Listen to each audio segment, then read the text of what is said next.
புது சிருஷ்டியின் குடும்பமும் கடமைகளும். Reprint number 2388, பக்கம் 198. தலைப்பு: அதை வெறுத்துவிடு, அதன் வழியாய் போகாதே, அதை விட்டு விலகி கடந்து போ.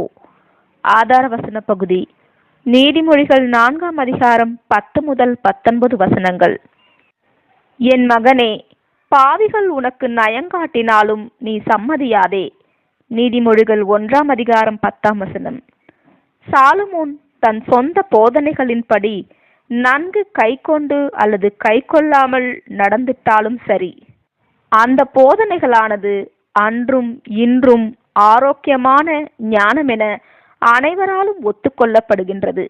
சாலமோனால் எழுதப்பட்டவைகளானது ஆவியின் ஏவுதலினால் வேத வாக்கியங்களில் இடம்பெறும் தீர்க்க தரிசனங்களுக்கு சமமானவை என்று கருதப்படாவிட்டாலும், ஞானத்திற்கான சாலமோனின் விண்ணப்பத்தை கர்த்தர் கேட்டருளி விண்ணப்பத்தை அருளினார் என்ற உண்மையும், நமது கர்த்தருடைய நாட்களில் இவரது எழுத்துக்களானது திருமறை நூல்களில் ஒரு பாகமாக கருதப்பட்டதும் புதிய ஏற்பாட்டின் எழுத்தாளர்களால் மறுக்கப்படாததும், இந்த எழுத்தாளர்களால் அவரது எழுத்துக்கள் மேற்கோள் இடப்பட்டிருப்பதுமான உண்மையும், இந்த நீதிமொழிகளின் ஞானமானது பரத்திலிருந்து வரும் ஞான வகையாய் இருக்கின்றது என்று நமக்கு உறுதியளித்திட போதுமானவை ஆகும்.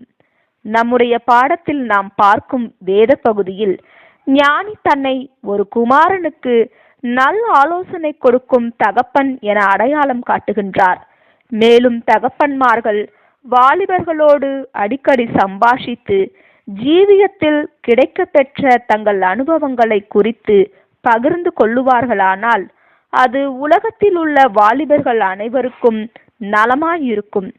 தகப்பன்மார்கள் தங்களால் உலகத்தில் கொண்டு வரப்படுபவர்களின் விஷயத்தில் உணவு, உடை முதலான பூமிக்குரிய காரியங்கள் தொடர்பாக பொறுப்பு ஒன்றினை தாங்கள் பெற்றிருப்பதாக அடையாளம் கண்டு கொள்கின்றனர். ஆனாலும் தங்களுடைய பிள்ளைகளின் இருதயங்களையும் மனங்களையும் ஞானம், நீதி, நியாயம் மற்றும் சத்தியத்தின் பாதையில் வளர்ப்பது தொடர்புடைய விஷயத்தில் தகப்பன்மார்கள் மிக அதிகமான பொறுப்புடையவர்களாக இருக்கின்றார்கள் அல்லவா? நம்முடைய நாட்களில் கிறிஸ்தவ ஜனங்கள் மத்தியிலும் கூட பெருகி வரும் தீமைகளில் ஒன்று பெற்றோர்களின் ஒரு விதமான மனப்பான்மையாக காணப்படுகின்றது. குறிப்பாக தாங்கள் தகப்பன்மார்கள் ஆகிவிட்ட போது தாங்கள் எடுத்துக்கொண்ட இந்த பொறுப்பினை தகப்பன்மார்கள் தள்ளிவிடுவதாகும். தங்கள் பிள்ளைகளுக்கு அறிவுரை கொடுப்பதையும், கண்டிப்பதையும், வழிகாட்டுவதையும், ஆலோசனை வழங்குவதையும் முற்றிலுமாக மற்றவர்களிடத்தில், அதாவது சபை ஊழியக்காரரிடத்தில், ஞாயிறு பள்ளி ஆசிரியரிடத்தில் அல்லது தாய்மார்களிடத்தில் விட்டுவிடும் மனப்பான்மையை கொண்டிருக்கின்றனர். முறையான பெற்றோருக்குரிய இயல்புணர்வுகளில் இவ்வளவுக்கு குறைவுபட்டிருக்கும் தகப்பன்மார்களின் பிள்ளைகளானவர்கள் மற்றவர்களின், விசேஷமாக தங்கள் தாய்மார்களின் ஆலோசனை, அறிவுரை முதலானவைகளை பெற்றுக்கொள்வது நலமாயிருக்கும். எனினும் இவைகள் அனைத்தும் தகப்பன் கொடுக்கும் ஆலோசனைக்கு ஈடாகாது. அதாவது உண்மையான விதத்தில் தகப்பனாயிருந்து தெய்வீக ஏற்பாட்டினால் தன் பராமரிப்பிற்கு கீழ் காணப்படுபவர்களின் உயர்ந்த நன்மைக்கு அடுத்தவைகளை பார்த்து கொள்ளும் தகப்பனுடைய ஆலோசனைக்கு ஈடாகாது. தேவனால் கொடுக்கப்பட்ட பொறுப்புகளுக்கு பெற்றோர்கள் சார்பில் காணப்படும் இத்தகைய அஜாக்கிரதையினால் பிள்ளைகள் மாத்திரம் பாதிப்புக்குள்ளாகிறதில்லை. இக்காரியத்தின் விளைவுகள் பெற்றோருக்கும் பாதிப்பை ஏற்படுத்துகின்றது.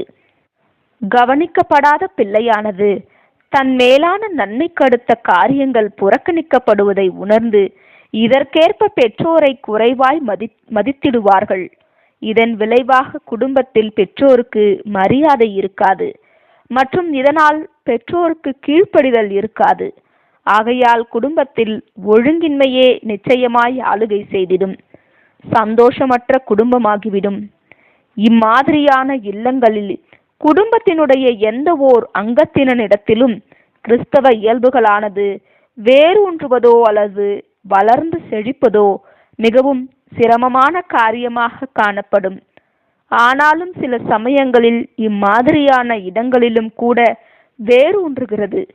அநேகம் பெற்றோர்கள் தங்கள் பிள்ளைகளுடைய இருதயங்களாகிய தோட்டங்களில் சரியான கொள்கைகளை விதைத்திட தாங்கள் தவறிவிட்டதையும், தீய பண்புகளாகிய அன்பின்மை, பெற்றோருக்கு கீழ்ப்படியாமை, நன்றியின்மை முதலான கலைகள் படர்ந்து அளவுக்கு மீறி தங்கள் பிள்ளைகளில் வளர தாங்கள் அனுமதித்துள்ளதையும் மிகவும் தாமதமாய் உணர்ந்து கொள்கின்றனர். பிள்ளையானவனை பயிற்றுவிக்க வேண்டிய விதத்தில் பயிற்றுவிப்பதற்கான அவசியத்தினை குறித்து கிறிஸ்தவ பெற்றோர்களுக்கு நாங்கள் வலியுறுத்துகின்றோம். வார்த்தையிலும் மாதிரியிலும் தங்கள் பிள்ளைகளுக்கு சமாதானத்தை, இரக்கத்தை, நன்றி உணர்வை, பெருந்தன்மையை, சாந்தத்தை, அன்பை, அன்றாட ஜீவியத்தின் அவசியமான சட்டங்களென விலக்கி கொடுப்பதற்கும் கிறிஸ்தவ பெற்றோர்களை நாங்கள் வலியுறுத்துகின்றோம். இத்தகைய பெற்றோர்கள் தங்கள் பிள்ளைகளுக்கு சரியான பாதையில் செல்வதற்கு நல்லதொரு துவக்கத்தினை ஏற்படுத்தி கொடுக்கின்றவர்களாய் இருப்பார்கள். ஜீவியம் ஆரம்பமாகுகையில் பிள்ளைகளுக்கு அவசியமானதாகவும் தங்களை ஜீவிகளாக உலகிற்குள் கொண்டு வந்தவர்களின் கரங்களிலிருந்து பிள்ளைகளும் சமுதாயமும் எதிர்பார்ப்பதற்கு உரிமை கொண்டிருப்பதுமான ஒரு துவக்கத்தினை ஏற்படுத்தி கொண்டிருக்கின்றவர்களாய் இருப்பார்கள்.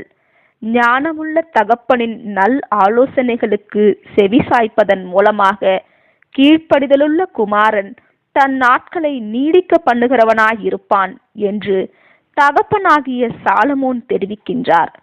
பிள்ளைகளுக்கான அன்பையும் பிள்ளைகளின் நலனுக்கான ஆழ்ந்த அக்கறையையும் பெற்றோரின் முழு ஜீவியமும் வெளிப்படுத்திட வேண்டும். பிள்ளையின் குழந்தைத்தனமான நம்பிக்கையானது பெற்றோர் சார்பிலான அன்பற்ற நடத்தைகளினாலும் பயமுறுத்தல்களினாலும் பெற்றோரின் உதாசீனத்தினாலும் உடைந்து சிதறி விடாதது வரையிலும் பிள்ளையானது இயல்பாகவே தன் பெற்றோர்களை குறித்து உயர்வாய் எண்ணம் கொண்டிருக்கும் மற்றும் பெற்றோரின் அறிவுரைகளை மதித்திடும். பிள்ளைகள் பெரும்பாலும் பெரியவர்கள் போலவே சில சமயம் இவர்களை காட்டிலும் அதிகமாகவே சரியாய் சிந்திக்கிறவர்களாயிருப்பார்கள்.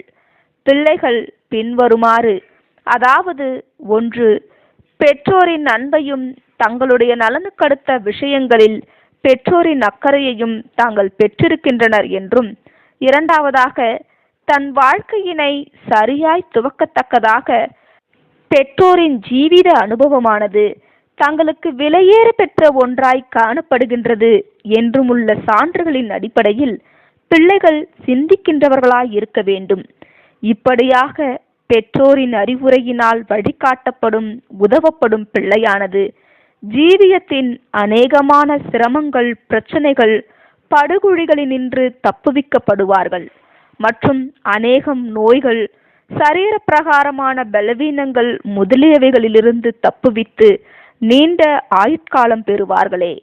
மேலும் பிள்ளையின் மீது இப்படி அக்கறை கொண்டவர்களாக காணப்பட்டு தன் சொந்த அனுபவங்களின் புத்தகத்திலிருந்து பிள்ளைக்கு பாடம் கற்பிக்க நாடுகின்ற பெற்றோர் தன் ஜீவியத்தில் ஏற்பட்ட வெற்றிகள், தோல்விகள் மற்றும் தவறுகள் குறித்தும் இவைகளுக்கான காரணங்கள் குறித்தும் திரும்பி பார்க்கையில் இதனால் நன்மை அடைகின்றவனாயிருப்பான். தகப்பனென தன் கடமையினை நிறைவேற்றிடும் யார் ஒருவரும் தனக்கும் சரி தன் பிள்ளைக்கும் சரி ஆசீர்வாதமாயிருப்பான் மற்றும் தன் சொந்த ஆயுட்காலங்களையும் தன் பிள்ளையின் ஆயுட்காலங்களையும் கூட்டிக் கொள்கின்றவனாயிருப்பான். நம்முடைய பாடத்தினுடைய 11ஆம் வசனத்தின் வார்த்தைகளை தனது மரணப்படுக்கையில் தன் பிள்ளையை நோக்கி, ஞான மார்க்கத்தை நான் உனக்கு போதித்தேன், செவ்வையான பாதையிலே என்னுடைய முன்மாதிரியின் மூலமாய் உன்னை நடத்தினேன் என்று உண்மையாய் கூற முடிகின்றதான எந்த ஒரு பெற்றோரும் எத்துணை பாக்கியவான்களாயிருப்பார்கள். மேலும் அப்பிள்ளைகளும் எத்துணை பாக்கியவான்களாயிருப்பார்கள். இப்பிள்ளைகள் மற்றவர்களை காட்டிலும் ஜீவிதத்தின் பாதையில் சறுக்கி விடுவதற்கு எத்தனை குறைவான வாய்ப்புகள் உடையவர்களாயிருப்பார்கள். இவர்கள் பரலோக பிதாவின் சத்தத்தை கேட்பதற்கும் அதற்கு செவியை சாய்ப்பதற்கும் அவர் வழிகளில் நடப்பதற்கும் எவ்வளவுக்கு அதிகமாய் ஆயத்தமாயும் காணப்படுவார்கள். ஆமேன்.